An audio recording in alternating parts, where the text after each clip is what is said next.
टूटी खिड़कियों की खटपट और हर कोने से आती हुई अजीब सी सरसराहट, ये वो आवाजें थीं जो अजय को रात भर जगाए रखी थी।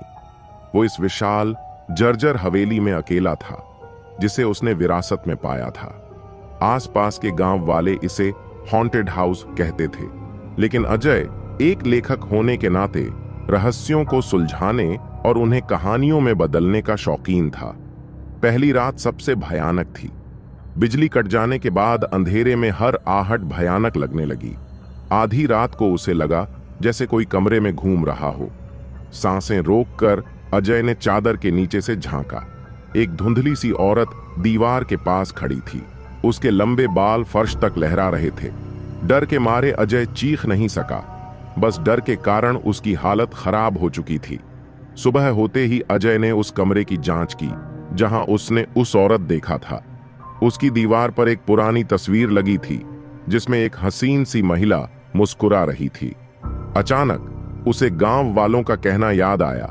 हवेली की मालकिन रानी रमा अपने पति की बेवफाई से परेशान होकर यहीं आत्महत्या कर ली थी। अगले कुछ दिनों में अजय को अजीब चीजों का एहसास होने लगा। कभी किताबें खुद ब खुद गिर जाती तो कभी दरवाजे तेजी से बंद हो जाते। एक रात जब अजय कुछ लिख रहा था, तभी उसे लगा किसी ने उसकी कलाई पकड़ ली है। उसने झटके से हाथ खींचा, लेकिन वहां कुछ नहीं था। अजय जिस कागज पर लगभग 2 घंटे से अपनी कहानी लिख रहा था, अब वह कहानी उसकी डायरी से गायब थी, जैसे किसी ने उन्हें मिटा दिया हो। अजय की हिम्मत टूटने लगी। वह वापस घर जाना चाहता था, लेकिन एक अदृश्य ताकत उसे रोक रही थी।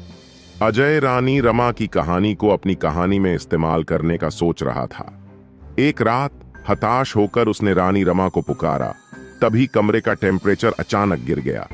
हवा में इत्र की हल्की खुशबू धीरे धीरे फैलने लगी। फिर अजय को एक आवाज सुनाई दी, मैं सुन रही हूं। अजय घबरा गया, लेकिन कहानी के जुनून में पागल उसने रानी रमा से बात की। उसने रानी की बेबसी, उसके दुख और उसके गुस्से को महसूस किया। रानी ने उसे बताया कि वो अधूरी है और इस हवेली में बंधी हुई है। अजय ने रानी को वादा किया कि वो उसकी कहानी दुनिया को सुनाएगा, ताकि रानी रमा की आत्मा को शांति मिल सके। सुबह होते होते हवेली में सन्नाटा छा गया। अजीब सी सरसराहट बंद हो गई थी। कुछ समय बाद अजय ने रानी रमा की कहानी लिखी। किताब बहुत सफल रही। फिर उसके बाद हवेली को बेचकर अजय शहर लौट गया। वो खुश था कि उसने रानी रमा को मुक्ति दिलाई, लेकिन कभी कभी रात में उसे लगता है जैसे हवा में इत्र की खुशबू आ रही हो और कोई धीरे से कह रहा हो, शुक्रिया। शहर वापस आने के बाद अजय को सफलता मिली।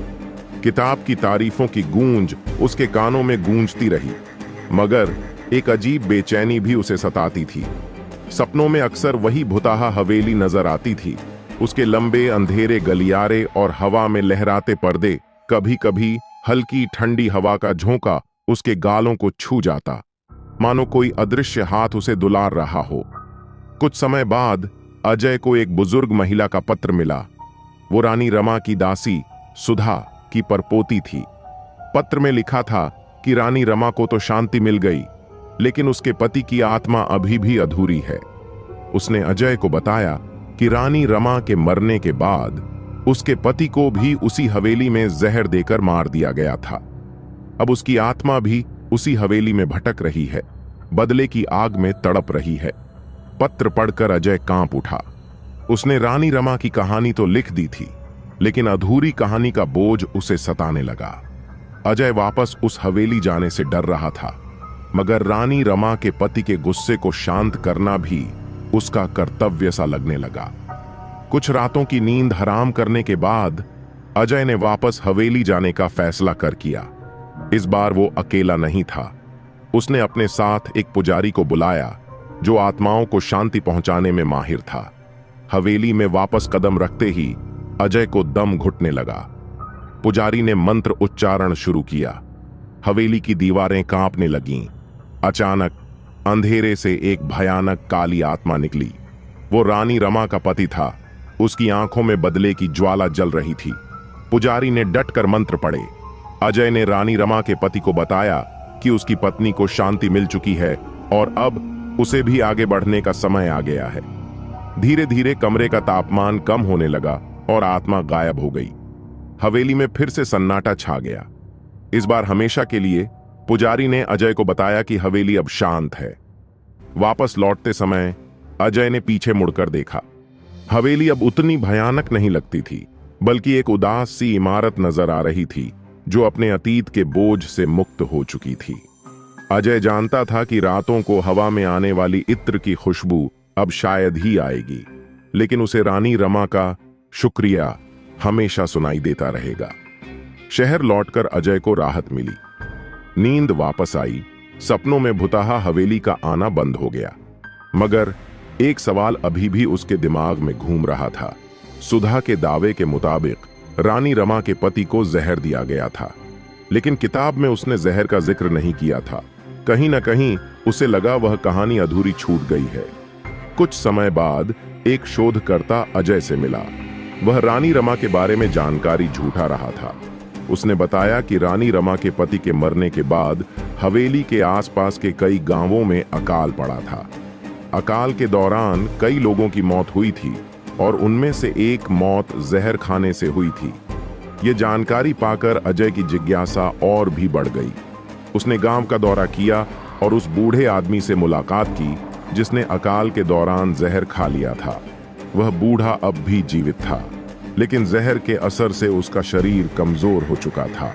बूढ़े ने बताया कि अकाल के दौरान हवेली में रहने वाले रईसों के पास खाने का अथाह भंडार था, जबकि गांव वाले भूख से मर रहे थे। रानी रमा के पति ने गरीबों को अनाज देने से इनकार कर दिया था। हताश होकर बूढ़े ने हवेली से थोड़ा अनाज चुराया था। पकड़े जाने पर रानी रमा के पति ने उसे जहर दे दिया था। सच जानकर अजय फिर पड़ गया।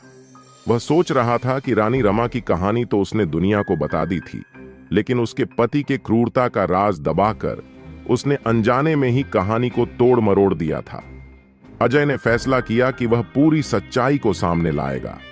उसने फिर से एक नई किताब लिखी जिसमें रानी रमा की पीड़ा के साथ साथ उसके पति के अत्याचारों का भी जिक्र किया। किताब प्रकाशित होने के बाद हंगामा खड़ा हो गया। इतिहास के पन्नों में छिपा एक सच सामने आ गया। हालांकि किताब की सफलता से अजय को कोई खुशी नहीं मिली। उसे रानी रमा और उसके पति दोनों के लिए गहरा दुख हुआ। अजय को अब रातों में इत्र की खुशबू नहीं आती थी, न ही कोई सपना आता था। हवेली का अध्याय उसके जीवन में हमेशा के लिए बंद हो चुका था, लेकिन कभी कभी शांत रातों में उसे लगता था मानो हवा में एक हल्की सी सरसराहट हो रही हो, मानो रानी रमा उससे कह रही हो, सच कहने के लिए धन्यवाद। सालों बाद अजय एक सम्मानित लेखक बन चुका था। भले ही हवेली का अध्याय बंद हो चुका था, लेकिन उसकी कहानियों में अक्सर अतीत की झलक आ जाती थी। एक दिन उसे एक अपरिचित महिला का फोन आया। महिला ने अपना नाम सलोनी बताया और कहा कि वो रानी रमा की दूर की रिश्तेदार है। सलोनी ने अजय को बताया कि हवेली में खुदाई का काम चल रहा था। मजदूरों को हवेली के तहखाने में एक गुप्त कमरा मिला। कमरे में एक पुरानी संदूक रखी थी जिसके अंदर रानी रमा की डायरी मिली। डायरी में रानी रमा ने अपने दुखों का वर्णन किया था। उसने लिखा था कि उसका पति ना सिर्फ क्रूर था, बल्कि उसके प्रेम पात्र एक दरबारी से भी जलता था। उसने रानी रमा को उस दरबारी से मिलने से मना किया था। रानी रमा चोरी छिपे उस दरबारी से मिलती थी और यही बात उसके पति को पता चल गई। गुस्से में रानी रमा के पति ने उस दरबारी को मरवा दिया। रानी रमा सदमे में आ गई। उसने अपने पति के अत्याचारों को सहन न कर पाने के कारण ही आत्महत्या कर ली। डायरी पढ़कर सलोनी सोच में पड़ गई। उसने अजय से संपर्क किया क्योंकि उसे लगा कि ये जानकारी रानी रमा की कहानी को पूरा करेगी। अजय भी हिल गया। उसने महसूस किया कि अनजाने में उसने रानी रमा की कहानी को एक तरफा नजरिए से लिख दिया था। अजय ने सलोनी के साथ मिलकर रानी रमा की डायरी को अच्छे से देखा। उन्होंने इस डायरी को संग्रहालय को दान कर दिया ताकि रानी रमा की पूरी कहानी दुनिया के सामने आ सके। इस घटना के बाद अजय को रातों में फिर से इत्र की खुशबू आने लगी। लेकिन इस बार खुशबू के साथ एक शांति भी महसूस होती थी। उसे लगा मानो रानी रमा को आखिरकार सच्चा न्याय मिल गया है। भले ही देर से ही सही, दुनिया को अब उसकी पीड़ा और प्रेम दोनों का पता चल चुका था। हवेली भले ही खत्म हो गई थी, लेकिन रानी रमा की कहानी अजय की किताबों और संग्रहालय की डायरी में हमेशा हमेशा के लिए अमर हो गई थी।